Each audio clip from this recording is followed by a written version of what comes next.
Hey everybody, it's Eddie J on crypto for growmybag.tv. Hope you're having a good one. So we do have a couple of things that we need to talk about today. The first one is about Bitwise. Bitwise is expecting there to be major demand for Bitcoin spot ETFs. Shocker. But he doesn't just mean, the CEO of Bitwise doesn't just mean like right now. He means ongoing and for years. And looking at how they do everything, I'm thinking, he's got a point, number one. Number two, I'm really thinking about what's going to come after. I mean, what are the coins that you would think about that would come next?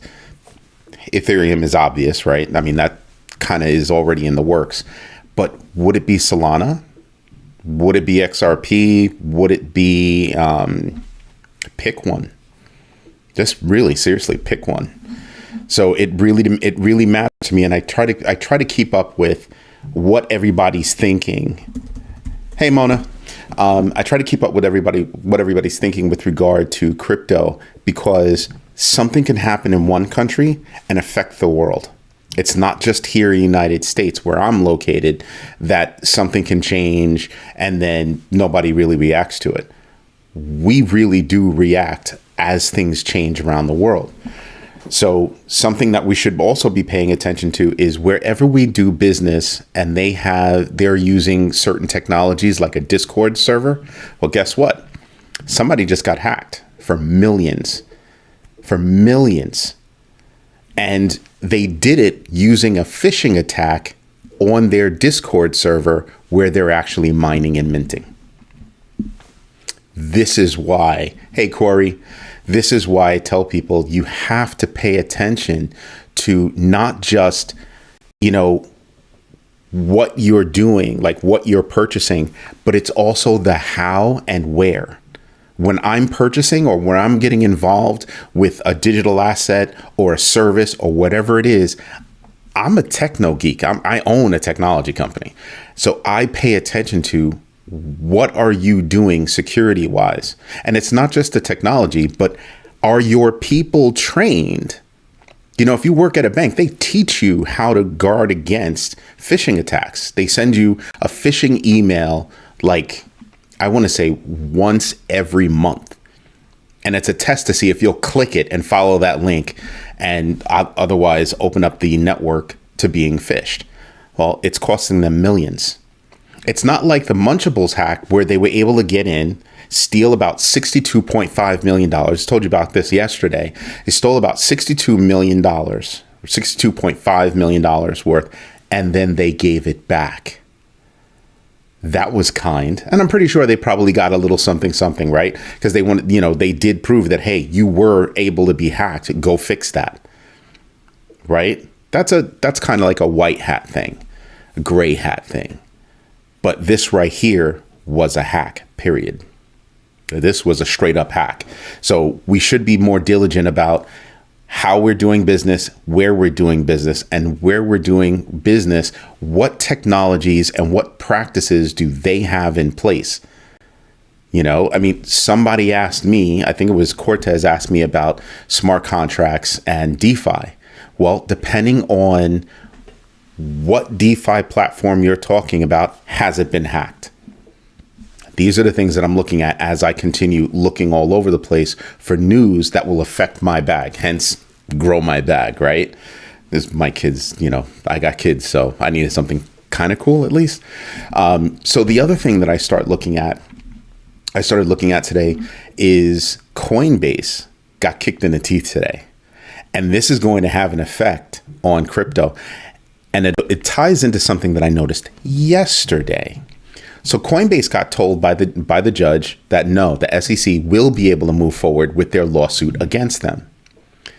That's actually a very big deal. And the reason why is because it's going to have a negative impact on the market. Or let me rephrase, it could have a negative impact on the market. I don't think most people know yet that Coinbase is going to have to respond, and they're going to have to go to court, and they're going to have to go to war. Straight up. So Ripple might have to pay $2 billion. Doubt if they'll have to actually cut a $2 billion check. They can afford it, but they don't want to pay that kind of money, right? Not to give in to the SEC after they've already spent $200 million. They want to bring that number down, obviously, but they can afford it. Coinbase can afford to fight, can also afford to fight the SEC, but it's not a fight that they wanted to do.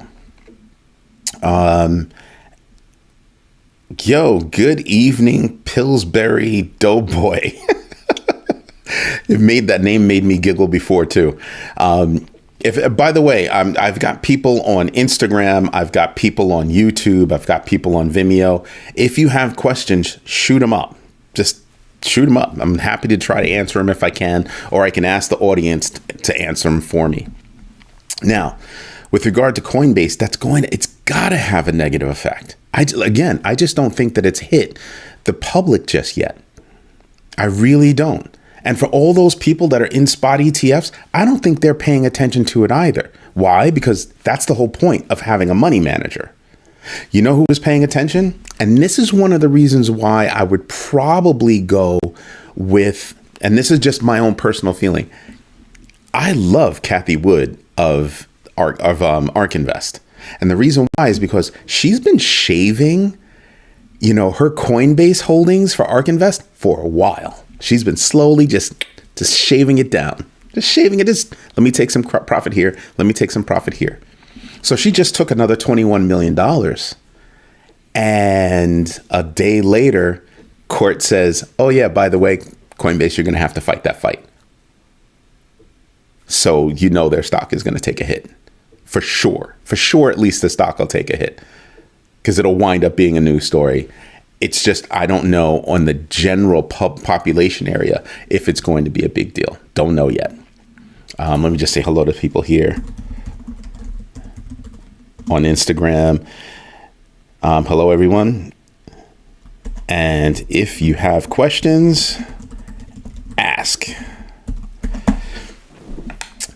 Or suggestions, by the way. If any of you have questions or suggestions, what I could do better. How's the video, by the way? Can somebody let me know if the video is going well? Because this is my first time actually streaming via simultaneous avenues, right? But now, what else is next? Blackrock.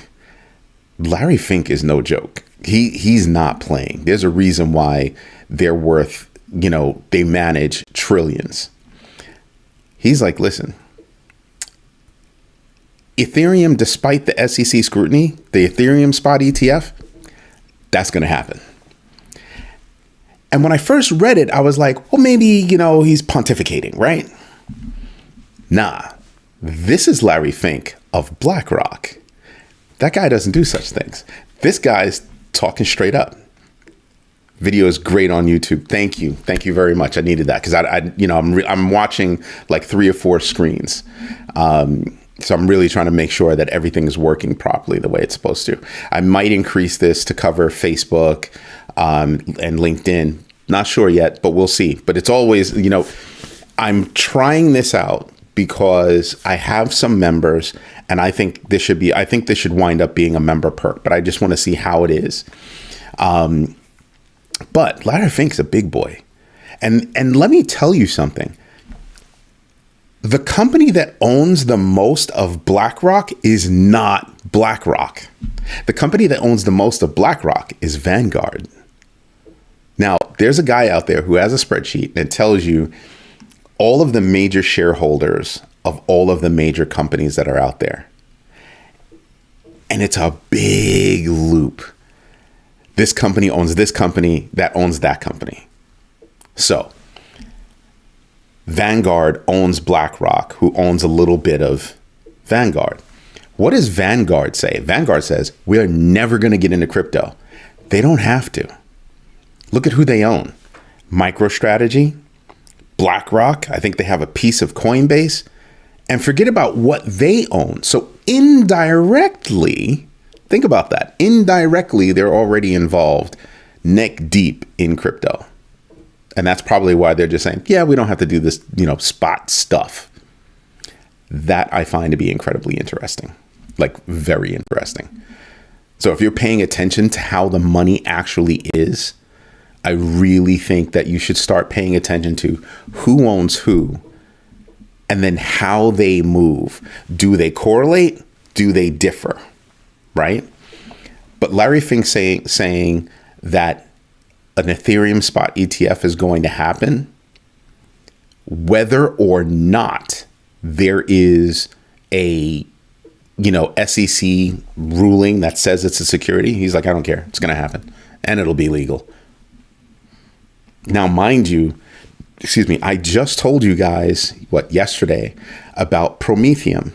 And Promethium is a project. It's a broker dealer. They supposedly went through all of the necessary hoops to handle, what the SEC says is the proper way to be registered with the SEC.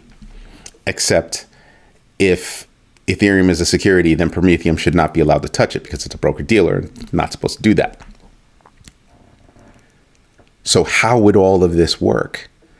And that's one of the reasons why I keep saying, Gary Gensler has been backed into a corner and he surrounded himself, right, by making all the wrong decisions.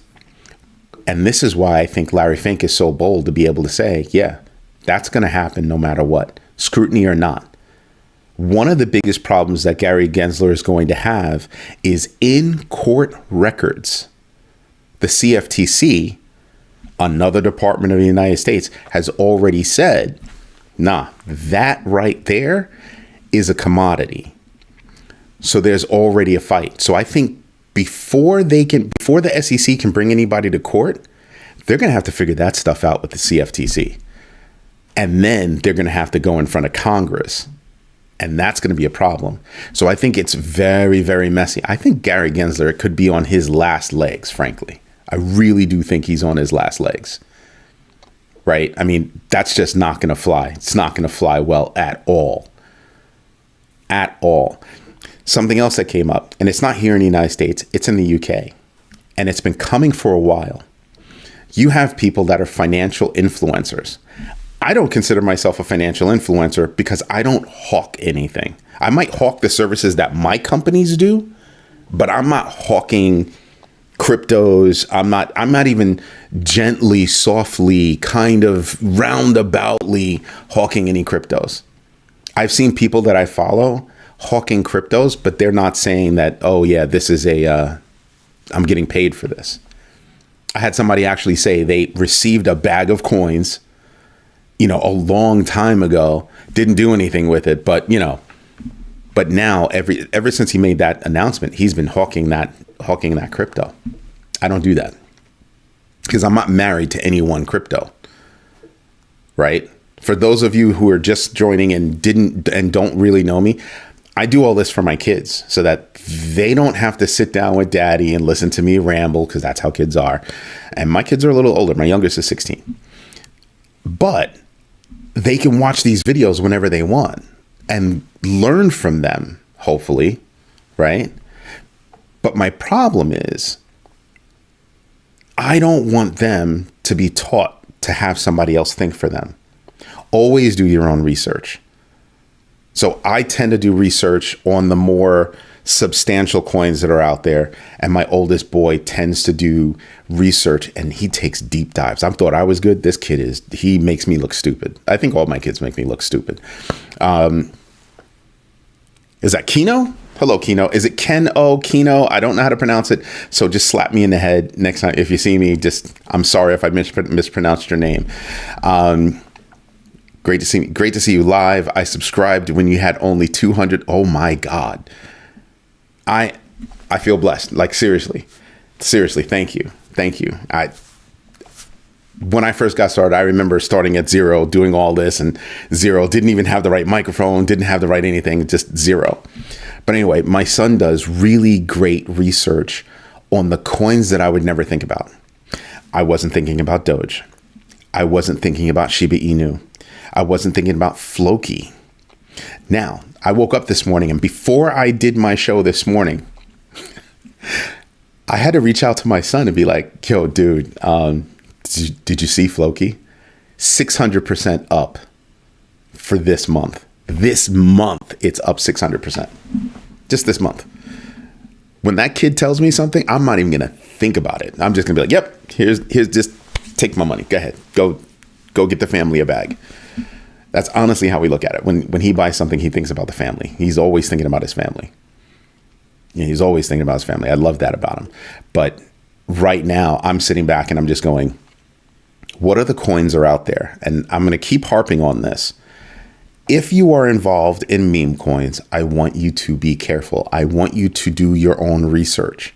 I want you to absolutely find out how that coin's price fluctuates. What makes that coin fluctuate? Is it news? Is it the cute name? Or is it a blockchain that's created a foundation that has a fund to buy those coins? Because at the end of the day, I'm still going to wonder, well, now that they've bought the coins, what are they going to do? I don't know if you guys recall, but FTX had a ton of Solana. I mean big numbers. So where does that all go if things go south? Or even if things go good, if you have somebody, look at the situation that we have right now. You have Blackrock and you have Grayscale. Grayscale is sitting on, they're still the largest holder of Bitcoin. Still. For maybe the next 2 weeks, because if they keep hemorrhaging money, hemorrhaging Bitcoin, BlackRock's going to surpass them, right? But if you look at the amount of Bitcoin that Grayscale has, and they keep dumping and keep dumping and keep dumping, hasn't that had a profound effect on the market price of Bitcoin right now? Even though the bulk of it, I think all of it, has been absorbed by at the time, the other 10, Bitcoin spot ETFs. Now there are 11. I announced one started today, earlier this morning. But imagine that. Imagine how that works out in somebody's head.